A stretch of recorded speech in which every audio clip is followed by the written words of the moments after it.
On a moins de mal à intégrer de l'information à travers des expériences ou des histoires que sous forme académique ou théorique pour la plupart d'entre nous.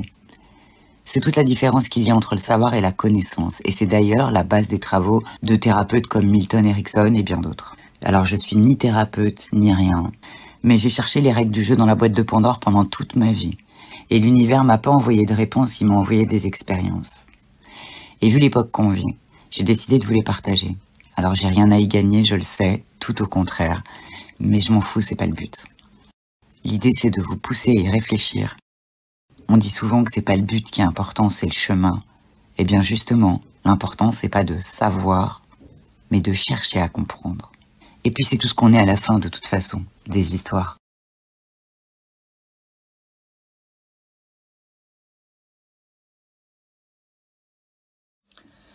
Le tableau de Saturne dévorant Notre-Dame, je l'ai peint je crois en octobre ou en novembre, avant que Notre-Dame ne brûle. Alors il y a une histoire particulière ce tableau.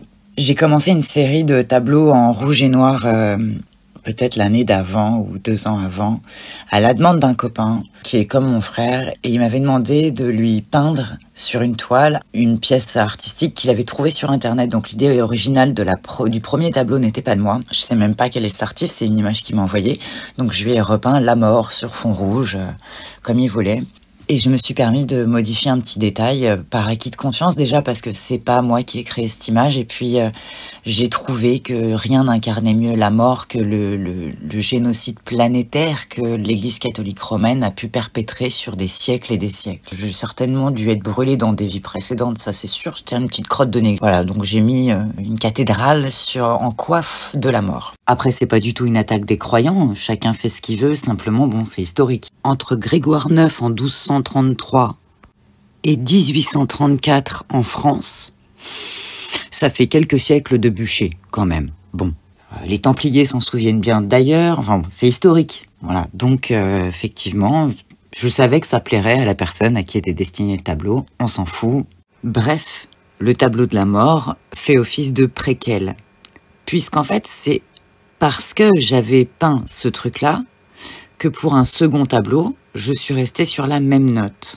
Le tableau de Saturne dévorant Notre-Dame, je l'ai peint, je crois, en octobre ou en novembre, avant que Notre-Dame ne brûle. Donc j'ai peint ce tableau. C'était un petit peu avant Noël, je me suis dit tiens, ça va lui faire un cadeau sympa, je sais qu'il aime bien les croûtes que je peins. Et puis je pars sans idée préconçue. Et donc je peins un Saturne au premier plan qui répand du feu comme ça.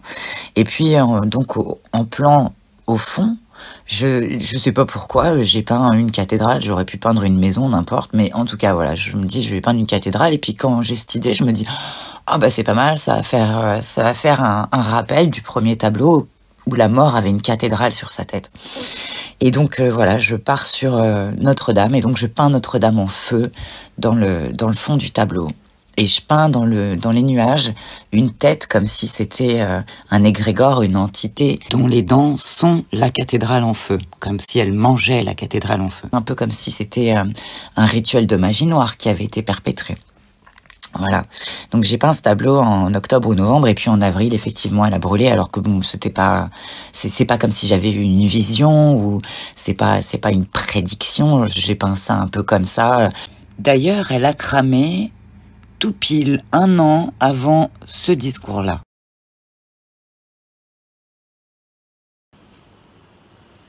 Je crois que notre génération doit savoir que la bête de l'événement est là. Et elle arrive. La bête de l'événement est là. Et elle arrive.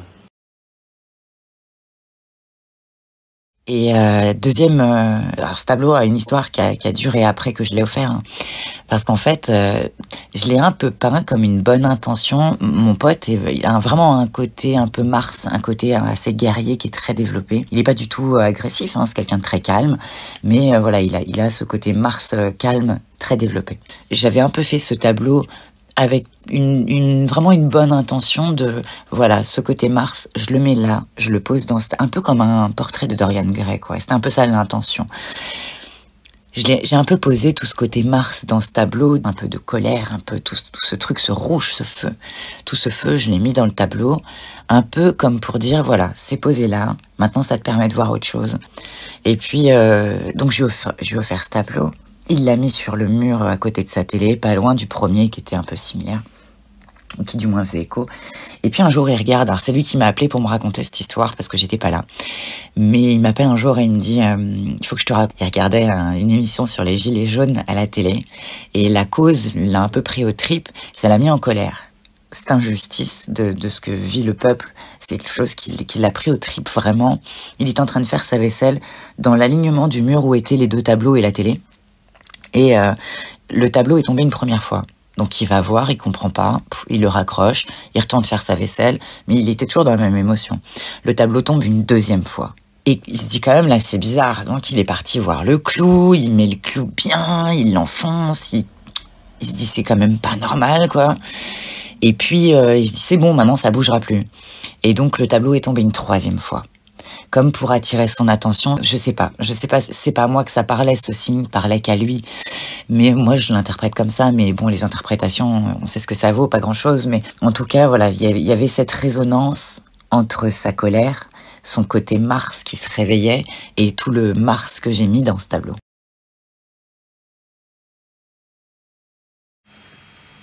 Alors, ma petite théorie, qui n'engage que moi, je pense qu'on est capable de choper dans l'air comme ça des informations qui sont déjà contenues dans le champ informationnel global, quoi.